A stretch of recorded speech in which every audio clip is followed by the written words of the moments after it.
सभी भक्तों को श्री शिवाय नमस्तुभ्यं। हर हर महादेव। संतान प्राप्ति के सभी उपाय एक ही जगह पर एक ही वीडियो में। कौन सा उपाय आपको कब करना है, किस प्रकार से करना है, समझ लीजिए अच्छे से। सबसे पहला जो उपाय है वो है पशुपतिनाथ जी का व्रत। पशुपतिनाथ का व्रत 5 सोमवार का होता है। किसी भी मनोकामना के लिए, कैसी भी मनोकामना के लिए आप पशुपतिनाथ जी का व्रत कीजिए। इस पशुपतिनाथ के व्रत में आपको इस पशुपतिनाथ के व्रत में आपको 5 सोमवार का व्रत करना होता है। किसी भी सोमवार से आप ये व्रत उठा सकते हैं। साथ ही साथ में आप 5 व्रत करने हैं और ये 5 व्रत आप किसी भी सोमवार से कर सकते हैं। एक बात का ध्यान रखें, जब आपका सोमवार का व्रत हो पशुपतिनाथ जी का, और यदि और कोई दूसरा व्रत उस दिन हो आपका, जैसे प्रदोष का व्रत हो या कोई ऐसा विशेष व्रत जो साल में केवल 2 बार या 3 बार ही आता है, तो आपको पहले वो व्रत करना है। उसके बाद में आप अगले सोमवार पर पशुपति व्रत कर सकते हैं। 2 व्रत एक ही दिन ना करें, इस बात का ध्यान रखें। अब किसी भी सोमवार से आप व्रत प्रारंभ करें। व्रत प्रारंभ करने के बाद में सुबह आपको थाली लेकर जानी है। उस थाली में आपको भगवान शंकर के पूजन की सामग्री रखनी है। पूजन की सामग्री जो आप लेके जाते हैं वही रखें। उसके बाद में आपको ये थाली को वापस घर पे लेकर आ जाना है। घर पर लेकर आ जाइए। घर पर लेकर आने के बाद में इस थाली को लाकर रख दीजिए। फिर शाम के समय मीठे का प्रसाद बनाइए। मीठे का प्रसाद उतना ही बनाइए जितना आपको मंदिर के अंदर लेके जाना है। एक बात और, यदि आपके मंदिर में कोई प्लेट थाली पहले से ही रखी होती है तो आप उसमें जो 3 भाग करेंगे, अभी आपको आगे बताएंगे। तो आपने मीठे का प्रसाद बना लिया, 6 दीपक ले लिए, आटे के या मिट्टी के, जो आपके पास में हो आप वो ले लीजिए। ये दोनों वस्तुएं आपको लेके जानी है। शाम के समय जाइए, प्रदोष काल में सबसे पहले तो जो प्रसाद बनाए वो शिव जी के सम्मुख में रखिए और उसके 3 हिस्से कर दीजिए। 3 हिस्से करने के बाद में 2 हिस्से मंदिर में रखने हैं। अब यदि मंदिर में आपके पास में प्लेट है, यानी कि मंदिर के अंदर कोई प्लेट रखी हुई है पहले से, तो आप उस प्लेट के अंदर वो 2 हिस्से रख दीजिए और जो प्लेट आप आपके साथ में ले गए हैं, जिसमें प्रसाद लेके गए हैं, उस प्लेट को अपने साथ वापस घर लेकर आइए।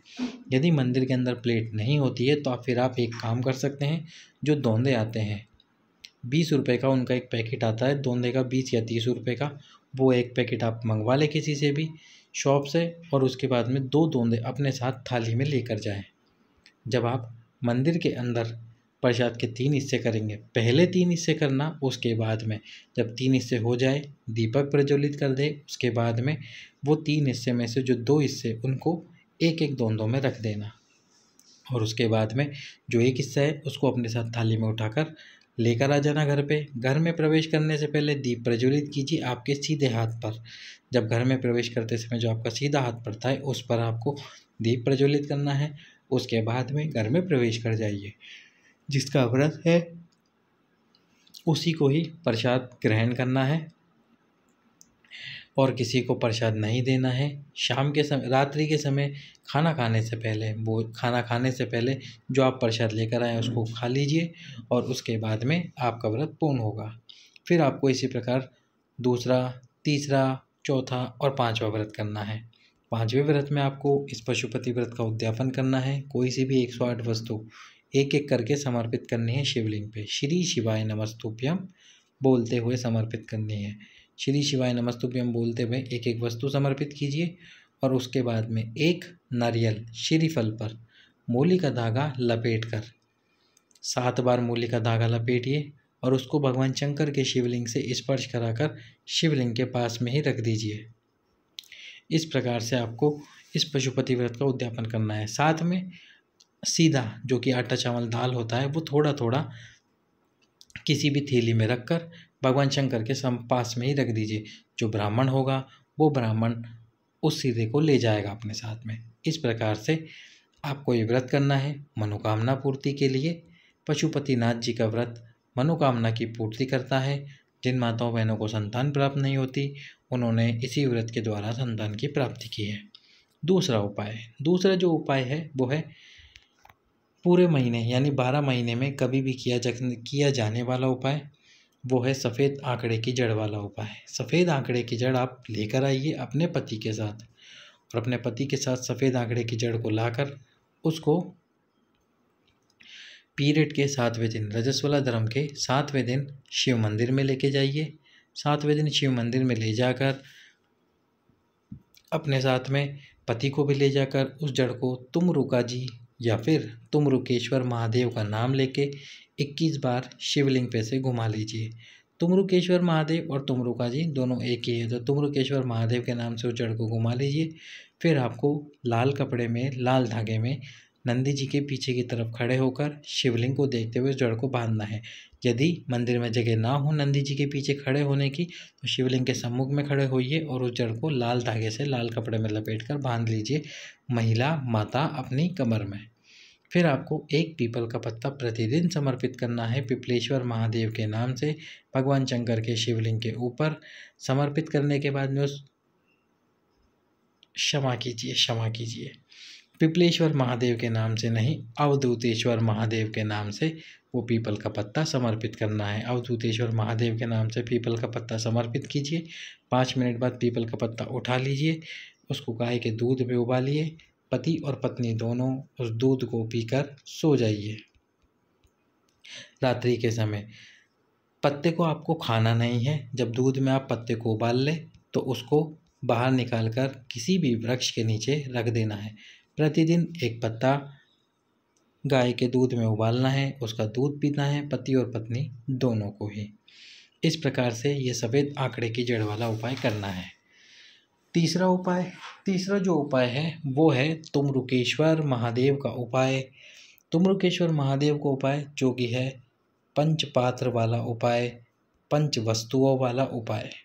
ये उपाय आपको 7 सोमवार करना होता है। 7 सोमवार कीजिए ये उपाय। 7 सोमवार आपको किस प्रकार से करना है, 5 वस्तुएं लेनी है। 5 बेलपत्र लेने हैं, 5 पुष्प लेने हैं एक जैसे। मिल जाए तो अच्छी बात है, ना मिले तो भी कोई बात नहीं। 5 पुष्प आपको लेने हैं। साथ में लेनी है 5 दुर्वा या फिर दूबा, जिसको घास भी कहते हैं। अब आपको साथ में पंचपात्र लेने हैं। पंचपात्र अलग अलग तरह के 5 कलश भी आप ले सकते हैं, एक कलश भी ले सकते हैं। यदि 5 कलश ना मिले आपको तो फिर आपको एक कलश से ही 5 बार जल समर्पित करना है। कोशिश कीजिए कि पंचपात्र हो जाए घर में ही। छोटे बड़े कलश लेकर भी आप ये उपाय कर सकते हैं। अब आपको क्या करना होगा, सोमवार के दिन जाना है। इस उपाय में आपको व्रत नहीं रखना है। उसके बाद में ये 5 बेलपत्र में से एक बेलपत्र समर्पित करना है तुमरुका जी का नाम लेते हुए, तुमरुकेश्वर महादेव का नाम लेते हुए। फिर उसके बाद में 5 पुष्प में से एक पुष्प समर्पित करना है तुमरुकेश्वर महादेव के नाम से। 5 दुर्वा में से एक दुर्वा समर्पित करनी है तुमरुकेश्वर महादेव के नाम से, तुमरुका जी के नाम से। उसके बाद में आपको, यदि आपके पास में 5 अलग अलग पात्र है, यानी कि 5 अलग अलग पात्र, जैसे एक कलश, 5 कलश है और वो 5 अलग अलग है, छोटे बड़े कलश हैं, तो ठीक। नहीं तो एक ही कलश से जो आप आपके घर से जल लेकर गए हैं, जल आपको घर से लेके जाना है। इस बात का विशेष विशेष विशेष ध्यान रखें। जल घर से लेकर जाएं और उसके बाद में पहले पात्र से जल समर्पित कीजिए, बिल्कुल धीरे धीरे, यही तुमरुका जी का नाम लेते हुए। फिर आपको रुकना है। थोड़ी देर रुकने के बाद में कोई सा भी मंत्र, चाहे वो श्री शिवाय नमस्तुभ्यम हो, श्री शिवाय नमस्तुभ्यम हो, पंचाक्षर मंत्र नमः शिवाय हो, या फिर ओम नमः शिवाय हो, ये मंत्र आपको बोलना है। यदि माताएं ओम नमः शिवाय बोले तो इस बात का ध्यान रखें, उनको ये मंत्र उल्टा बोलना है। उल्टा कैसे, नमः शिवाय ओम, इस प्रकार से ये मंत्र बोलना है। माताओं के लिए ये मंत्र नमः शिवाय ओम है। जैसे आप बार बार बोलेंगे नमः शिवाय ओम, नमः शिवाय ओम, तो ओम अपने आप ही आगे आ जाएगा। तो इस प्रकार से आपको ये मंत्र बोलना है 3 बार, 5 बार, 7 बार, 9 बार या 11 बार, जितनी बार आपका मन हो। फिर आपको जो बेलपत्र है, उस बेलपत्र में से दूसरा बेलपत्र समर्पित करना है भगवान शंकर के शिवलिंग पे। जो दुर्वा है उसमें से दूसरी दुर्वा समर्पित करनी है, और जो पुष्प है वो पुष्प समर्पित करना है दूसरा, वही तुमरुकेश्वर महादेव का नाम लेते हुए। फिर दूसरे पात्र से जल समर्पित कर देना है शिवलिंग पे। और जब आप जल समर्पित कर दे तुमरुका जी तुमरुकेश्वर महादेव के नाम से। फिर आपने पहली बार यदि 7 बार मंत्र बोला है तो फिर से 7 बार मंत्र बोलिए। आप इसमें महामृत्युंजय मंत्र भी बोल सकते हैं। फिर आपको तीसरा बेलपत्र लेना है, समर्पित करना है तुमरुका जी के नाम से। तीसरी दुर्वा लेनी है और तीसरा पुष्प समर्पित करना है शिव जी पे। फिर तीसरे पात्र का जल समर्पित कर देना है भगवान शंकर के शिवलिंग पे। और फिर वही पहली बार और दूसरी बार जितनी बार आपने मंत्र बोला वही मंत्र आपको उतनी बार बोलना है। उसके बाद में आपको चौथा बेलपत्र लेना है, चौथी दुर्वा लेनी है, चौथा पुष्प लेना है, चौथे पात्र से जल समर्पित कर देना है। फिर आपने जितनी बार पहले मंत्र बोला था उतनी बार फिर से ये मंत्र बोलिए जो आपने मंत्र बोला था। उसके बाद अंतिम बार में अंतिम बेलपत्र, पांचवा यानी कि अंतिम बेलपत्र, अंतिम पुष्प और अंतिम दुर्वा समर्पित कीजिए वही तुमरुका जी के नाम से। फिर उसके बाद में अंतिम पात्र से जल समर्पित कीजिए तुमरुकेश्वर महादेव के नाम से या तुमरुका जी के नाम से। उसके बाद में आपको जितनी बार आपने मंत्र बोला था मंत्र बोलिए। ये उपाय इस प्रकार से समाप्त हो जाता है। दूसरे सोमवार को, तीसरे सोमवार को, चौथे सोमवार को, पांचवें सोमवार को, छठे सोमवार को, इस प्रकार से आपको ये उपाय कर लेना है तुमरुका जी तुमरुकेश्वर महादेव के नाम से। अब अगला जो उपाय है वो इस प्रकार से है। प्रतिदिन आपको शिव मंदिर जाना है और शिव मंदिर जाके बाबा का श्रृंगार करना है। बाबा का श्रृंगार कैसे करना है? सबसे पहले तो एक बेलपत्र लेना है। उस बेलपत्र की बीच वाली पत्ती पर आपको पीला चंदन लगाना है। पीला चंदन लगाना है बीच वाली पत्ती पर। और जो नीचे वाली दोनों पत्तियां हैं उन दोनों पत्तियों पर आपको लगाना है लाल चंदन। लाल चंदन लगाने के बाद में थोड़ा सा लाल चंदन और लेना है और उसका लेपन बना लेना है, यानी कि थोड़े से लाल चंदन में जल मिलाकर उसका लेप बना लेना है। अब शिव मंदिर में जाना है। शिव मंदिर में जाइए। शिव मंदिर में जाकर सबसे पहले एक कलश जल शिव जी पे समर्पित कीजिए। और वो जल समर्पित करने के बाद में जब वो जल नीचे गिरे तो उसको अपने हाथ में लेकर उसका आचमन कर लीजिए। आचमन करने के बाद में जल से अपने हाथ को धोइए, यानी कि अपने हाथ पे थोड़ा सा जल डालिए और हाथ को मसल लीजिए ताकि वो धुल जाए। उसके बाद में आपको क्या करना है, एक और कलश जल समर्पित करना है बाबा के शिवलिंग के ऊपर। फिर एक और कलश जल समर्पित करने के बाद में जो आपके पास में लाल चंदन का लेपन है पात्र में, उससे बिल्कुल धीरे धीरे ये महादेव के शिवलिंग पे लाल चंदन का लेपन कीजिए। धीरे धीरे संतान प्राप्ति की कामना मन में करते हुए इस पूरे शिवलिंग पर आपको लाल चंदन का लेपन करना है। ये माता पार्वती के हस्तकमल पर, गणेश जी वाले स्थान पर, कार्तिकेय जी के स्थान पर, माता शोक सुंदरी के स्थान पर, माता पार्वती के पूरे हस्तकमल पर आपको लाल चंदन का लेपन करना है। उसके बाद में जो बेलपत्र था आपके पास में,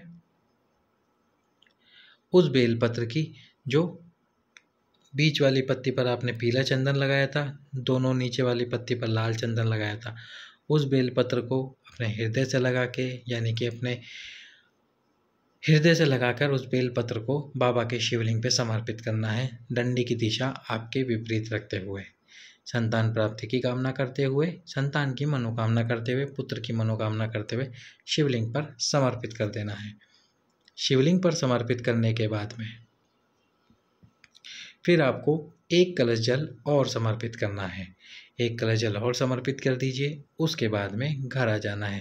प्रतिदिन इसी प्रकार से आपको बाबा का श्रृंगार करने जाना है, बेलपत्र लेके जाना है, लाल चंदन लेके जाना है और बाबा का श्रृंगार करना है।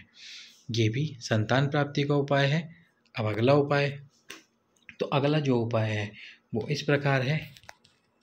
आपके घर में जो तुलसी हो, उस तुलसी के गोल क्यारा मतलब जो तुलसी आपके पास में रखी हुई हो, उस तुलसी के गोल क्यारा, जैसे आप ये देख रहे हैं ये तुलसी है और ये तुलसी का गोल क्यारा। चौकोर आकृति की तुलसी हो उस पर आपको ये उपाय नहीं करना। षड आकृति की तुलसी हो उस पर आपको ये उपाय नहीं करना। ये गोल क्यारे वाली तुलसी है, इस पे ही आपको उपाय करना है। प्रतिदिन घी का एक दीप, रविवार को छोड़कर प्रतिदिन घी का एक दीप लंबी बाती का प्रज्वलित करना है। और जब आप प्रज्वलित करेंगे तो दीप को इस क्यारे के अंदर मत रखना, इस क्यारे के पास में रख देना है, यानी कि यहाँ पर नीचे ही रख देना है। दीपक की बाती आपको अपनी तरफ करनी है। इस दीपक को प्रज्वलित कर दीजिए। संतान प्राप्ति की कामना करके, पुत्र प्राप्ति की कामना करके। यदि आपके पास में गोल क्यारा ना हो तो गोल क्यारा लेकर आइए, उसमें तुलसी लगाइए और प्रतिदिन ये उपाय कीजिए संतान की कामना के लिए, पुत्र की कामना के लिए। अगला उपाय, तो अगला जो उपाय है वो है आपके पितरों के स्थान पर एक दीप प्रतिदिन। ये उपाय गुरुजी ने श्रीमद् भागवत कथा में बताया था कि यदि आपको संतान की कामना है तो आप अपने पितरों के स्थान पर, पितरों का स्थान कौन सा होता है, जहाँ पर आप पानी भर कर रखते हैं, जो पीने वाला पानी होता है घर में आप उसको भर के रखते हैं, किसी मटके में, किसी पलिंडे में, किसी मटके में पानी भर के रखते हैं पलिंडे के वहाँ, तो वो जो स्थान है वो आपके पितरों का स्थान कहलाता है। वहाँ पर आपको एक दीप आपकी तरफ बाती करके, लंबी बाती का घी का दीप प्रज्वलित करना होता है। अपने पितरों का स्मरण करते हुए प्रतिदिन एक दीप आपको प्रज्वलित करना होता है। प्रतिदिन प्रज्वलित कीजिए। इसमें आपको किसी भी दिन छुट्टी नहीं करनी, यानी किसी भी दिन दीप ऐसा नहीं है कि जलाना नहीं है, प्रतिदिन जला सकते हैं आप, क्योंकि तुलसी के क्यारे की रविवार को पूजन नहीं होती, तुलसी की पूजा नहीं होती, इसलिए रविवार के दिन तुलसी के क्यारे के पास दीप नहीं प्रज्वलित करते। लेकिन आपके पितरों के स्थान पर आप प्रतिदिन दीप प्रज्वलित कीजिए। अगला उपाय, अगला दो उपाय एक साथ हैं। जिन माताओं बहनों के शरीर में कोई समस्या है और उनकी वो समस्या समाप्त नहीं होती, या फिर सारे उपाय करने के बाद भी उनको संतान प्राप्त नहीं होती, तो एक बेलपत्र प्रतिदिन बाबा शंकर के शिवलिंग पर समर्पित करो। समर्पित करने के बाद एक बात बोलनी है आपको, वो बात ये है कि बाबा इस बेलपत्र को औषधि बना दो। मेरे शरीर में कोई तकलीफ़ है जिसका कोई भी पता नहीं लगा पा रहा, सारे डॉक्टरों को दिखा चुकी हूँ, उनको भी तकलीफ़ का पता नहीं पड़ रहा, सारे उपाय कर चुकी हूँ, उसके बाद भी कोई फ़र्क नहीं पड़ रहा बाबा। यदि रजस वाला धर्म रुका हुआ है तो भी आप ये उपाय कीजिए, इस बेलपत्र को औषधि बना दीजिए। मेरे शरीर की जो भी समस्या है वो इस बेलपत्र के माध्यम से समाप्त करवा दीजिए। और फिर आपको वो बेलपत्र को उठाना है, जो बेलपत्र होता है उसकी तीनों पत्तियों समेत उस बेलपत्र को, जो डंडी है नीचे वाली, वो पूरा बेलपत्र आपको खाना होता है। ये बात का ध्यान रखें कि ऐसा नहीं कि बेलपत्र उठाया और बीच वाली पत्ती तोड़ के खा गए, बाकी बेलपत्र फेंक दिया, तो आपका इसका कोई उपाय का फ़ायदा ही नहीं मिलेगा, शरीर में कोई भी फ़ायदा नहीं होगा। फिर आप सोचेंगे इतने समय से बेलपत्र खा रहा हूँ या खा रही हूँ, मुझे तो कोई लाभ नहीं हुआ। तो बेलपत्र आपको पूरा खाना है, पूरा मतलब पूरा का पूरा, 3 पत्ती और डंडी सहित। यदि मान लीजिए कि आप बेलपत्र नहीं खा पाते, बेलपत्र खाने पे आपकी जीभ कट जाती है, या फिर डेली आप बेलपत्र नहीं खा सकते, तो हफ्ते के नियम बना लीजिए। जैसे 3 दिन मैं बेलपत्र खाऊंगा या खाऊंगी। अगर सोमवार को व्रत रहता है तो फिर आप मंगलवार, गुरुवार और शुक्रवार ये 3 दिन रख लीजिए। यदि सोमवार का व्रत नहीं रहता तो सोमवार, बुधवार, शुक्रवार, रविवार ये 4 दिन रख लीजिए। इस प्रकार से आप बेलपत्र खाइए। यदि फिर भी आपको तकलीफ़ है कि मेरे से बेलपत्र खाया ही नहीं जाता गुरुजी, मैं क्या करूँ, तो फिर एक काम कीजिए, बेलपत्र आपने चढ़ा दिया शिव जी पे, आपकी प्रार्थना कर दी, औषधि बनवा ली, उससे औषधि बना दी बाबा ने बेलपत्र की, इसको घर पर लेकर आइए। घर पर लाकर धूप में न रख के घर के अंदर ही इसको रख दीजिए। ये बेलपत्र 2 से 3 दिनों के अंदर सूख जाएगा। जब सूख जाएगा तो इसको मसल लीजिए, इसका पाउडर, इसका छोटे छोटे पीस हो जाएंगे बेलपत्र के, बिल्कुल बारीक चूर्ण की तरह हो जाएगा। अब उसको एक डिब्बी में भर के रख लीजिए, या फिर जैसे ही चूर्ण बन जाए उसकी पानी के साथ में एक फाँकी ले लीजिए। फाँकी यानी कि उसको पानी के साथ में ले लीजिए। पहले उस सूखे हुए बेलपत्र को मुंह में रखिए और उसके ऊपर 1 गिलास पानी पी लीजिए। इस प्रकार से आप ये उपाय कर सकते हैं बेलपत्र खाने वाला, जिनको तकलीफ़ है खाने में।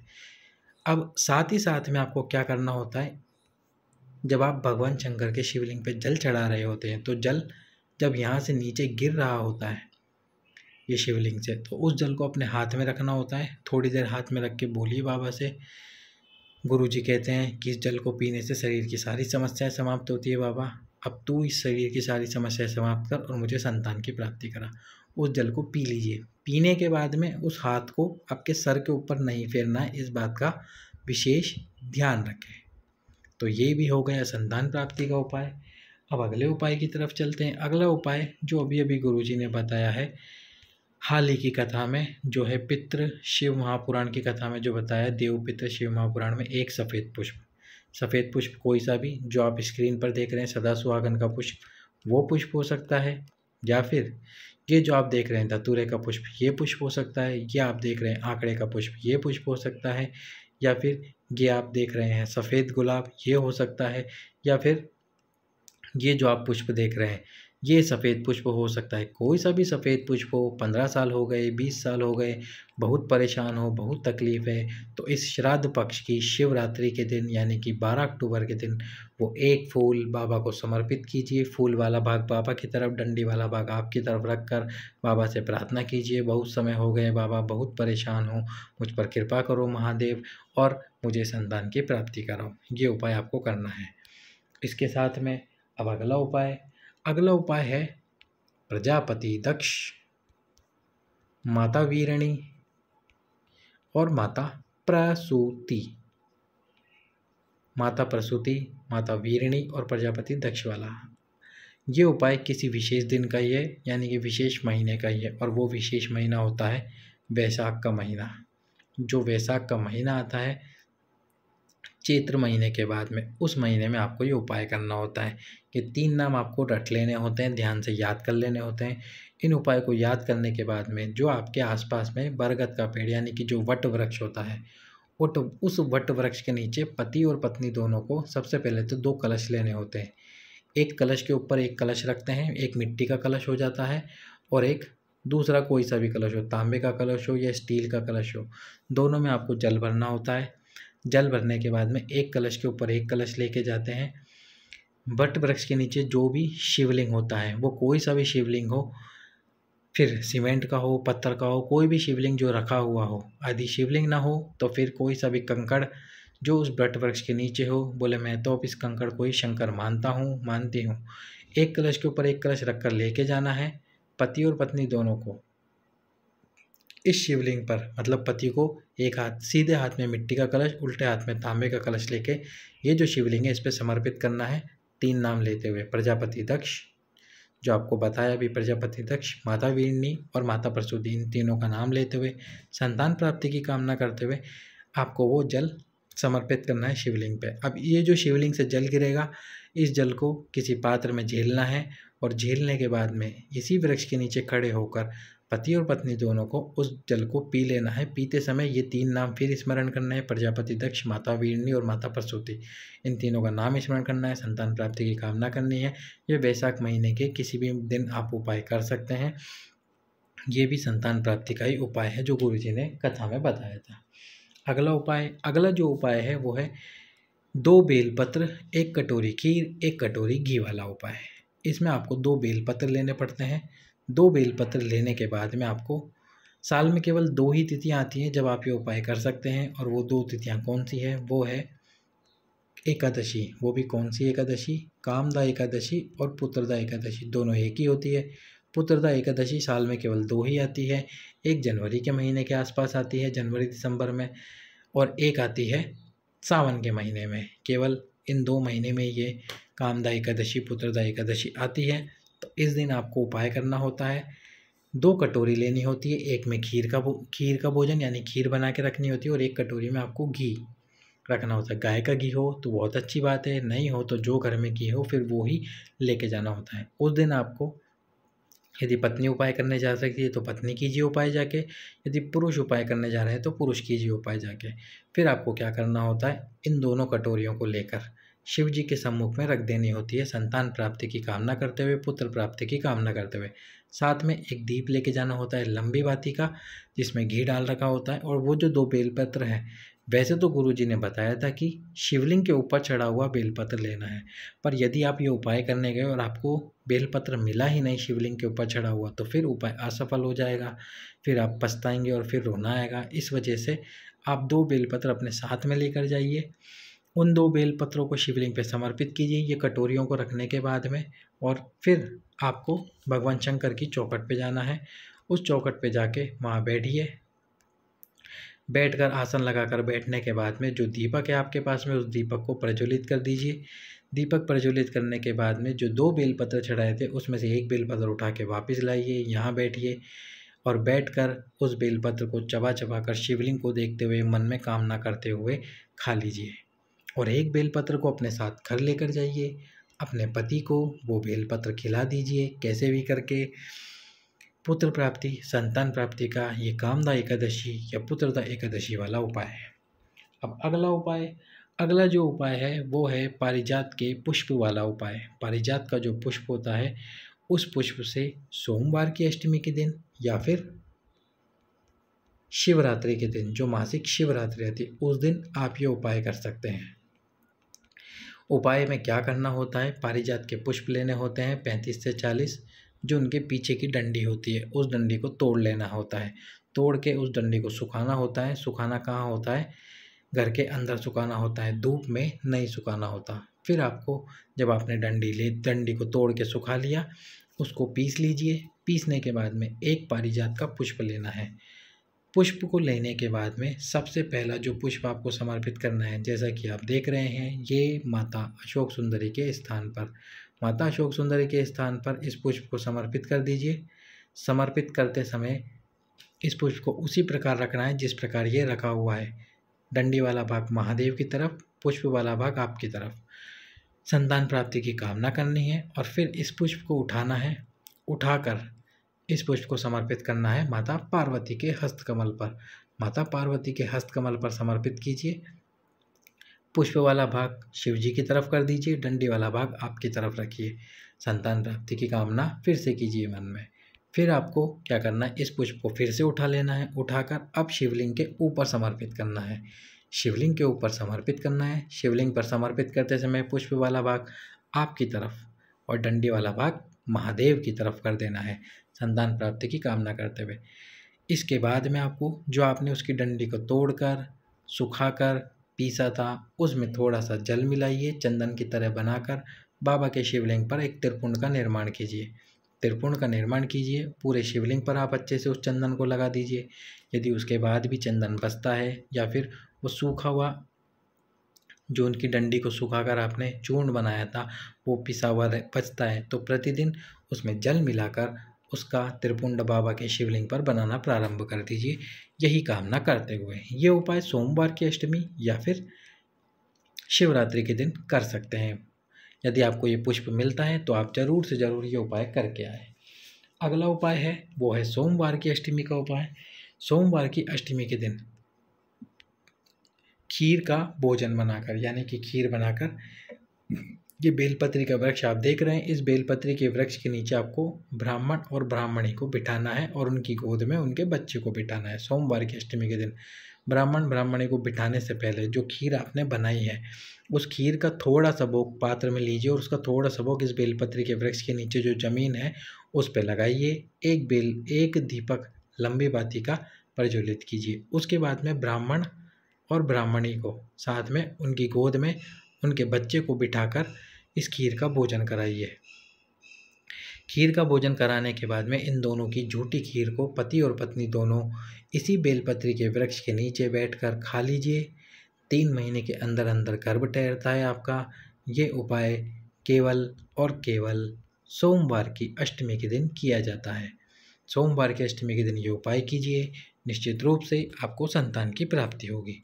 अगला जो उपाय है वो है विषुव योग का उपाय। विषुव योग अभी आपको बताया था पिछले ही वीडियो में शिव महापुराण से। तो विषुव योग के दिन 2 तरह से उपाय कर सकते हैं। सबसे पहले तो बेलपत्री के वृक्ष के नीचे शिवलिंग का निर्माण कीजिए। शिवलिंग का निर्माण करने के बाद में खीर का भोजन बना के उस शिवलिंग के सम्मुख में खीर का भोजन रखिए। भोजन रख के बाबा से प्रार्थना कीजिए, बाबा इस खीर को प्रसाद बना दो, और फिर एक दीपक प्रज्वलित करके संतान प्राप्ति की कामना कीजिए। घी का दीप आपको ये प्रज्वलित करना है। फिर एक ब्राह्मण और ब्राह्मणी को बिठाना है और बिठाने के बाद में उनको ये खीर का भोजन कराना है। जब वो खीर का भोजन करे तो प्रसाद के रूप में उनसे पहले खीर मांग लेनी है। खीर मांग के जब वो भोजन करके चले जाए तो पति और पत्नी दोनों ये जो आपने शिव जी के सम्मुख में प्रसाद रखा था, पात्र में खीर रखी थी और इस भगवान ने इसको भोग लगाकर प्रसाद बनाया, एक तो ये, और ये जो प्रसाद ब्राह्मण और ब्राह्मणी देके गए थे आपको, इन दोनों को एक पात्र में मिलाकर पति और पत्नी दोनों उस खीर के प्रसाद को खा लीजिए। निश्चित रूप से आपको संतान की प्राप्ति होगी। यदि आप ये उपाय नहीं कर सकते तो ब्राह्मण ब्राह्मणी को घर बुलाइए, 5 पीपल के पत्तों से एक पत्तल का निर्माण कीजिए और उन दोनों को उस पीपल के पत्तल में खीर का भोजन कराइए। खीर का भोजन कराने के बाद में पति और पत्नी दोनों उनकी ही झूठी खीर का भोजन उनके ही स्थान पर बैठकर, जब वो भोजन कर ले तो उनके स्थान पर बैठकर उनकी ही झूठी खीर का भोजन पति और पत्नी दोनों को कर लेना है। विषुव योग के दिन संतान प्राप्ति का ये एक और उपाय था, जो विषुव योग भी साल में केवल 2 ही बार आता है। इस बार विषुव योग आगे इसलिए पहुंच गया क्योंकि इस साल 2 सावन थे, इस वजह से। नहीं तो सितंबर के महीने में अश्विन का महीना आता और अश्विन की नवमी तिथि 22 सितंबर को ही पड़ती, जिससे 22 सितंबर अंग्रेजी तारीख के अनुसार 22 सितंबर और 21 मार्च ये 2 दिन होते हैं। और वैसे हिंदू धर्म के अनुसार देखा जाए तो चैत्र पक्ष की नवमी और अश्विन की नवमी ये विषुव योग कहलाते हैं। तो इस प्रकार से ये संतान प्राप्ति के उपाय। अब इस महीने के जो उपाय आप कर सकते हैं श्राद्ध पक्ष में, श्राद्ध पक्ष का जो उपाय है वो है काले कंबल वाला उपाय। काला कंबल बिछाकर, यदि आपके घर में हो तो घर से ठीक है, नहीं तो फिर आप मार्केट से काला कंबल लेके आइए। पति और पत्नी दोनों उस पर विराजमान होइए। किसी भी दिन जा सकते हैं, पितृपक्ष के 15 दिनों का ये उपाय है, किसी भी दिन जाइए। विशेष दिन जाएंगे तो ज़्यादा लाभ प्राप्त होगा। पति और पत्नी दोनों शिव जी की पूजन अर्चना करें, अभिषेक करें, जलाभिषेक करें, दुग्ध अभिषेक करें। उसके बाद में मीठे का भोजन दें। मीठे का भोजन कराने के बाद में एक दीप पति अपने सीधे हाथ में रखे, लंबी बाती का घी का उसको प्रज्वलित करे। जब भगवान की आरती उतारे तो आरती उतारते समय गोल आरती ना घुमाकर शिवलिंग पे से ओम का निर्माण करना है। ये ओम का निर्माण कीजिए एक बार। फिर जब ये पति इस दीपक से ओम बना रहे हैं तो पत्नी को उनके हाथ को स्पर्श करके रखना है। ओम का निर्माण करने के बाद में इस दीपक को यहीं रख देना है शिव जी के सम्मुख में। दोनों को दीपक रखने के बाद में, रखने से पहले उस दीपक को अपने मस्तक से लगाना है। फिर शिव जी के सम्मुख में दीपक रख देना है और उसके बाद में आपको इस दीपक को रखने के बाद ये जो काला कंबल है, इस कंबल को किसी भी गरीब व्यक्ति को दान में दे देना है। यदि मंदिर के आसपास में मिल जाए तो अच्छी बात है, ना मिले तो फिर आप कहीं गरीब व्यक्ति को ढूंढकर इस काले कंबल का दान दे दीजिए। ये है पितृपक्ष का उपाय। पितृपक्ष की शिवरात्रि का ही एक उपाय जो गुरुजी ने इसी कथा में बताया थोड़े दिन पहले। एक सफ़ेद पुष्प बाबा को समर्पित कर दीजिए। 15 साल हो गए, 20 साल हो गए या 30 साल हो गए, संतान की प्राप्त नहीं हुई है, शिवरात्रि के दिन 12 अक्टूबर के दिन बाबा को वो पुष्प समर्पित कीजिए संतान प्राप्ति के लिए। संतान प्राप्ति के ये सभी उपाय जो आपके सम्मुख प्रस्तुत हैं, सभी भक्तों को श्री शिवाय नमस्तुभ्याम।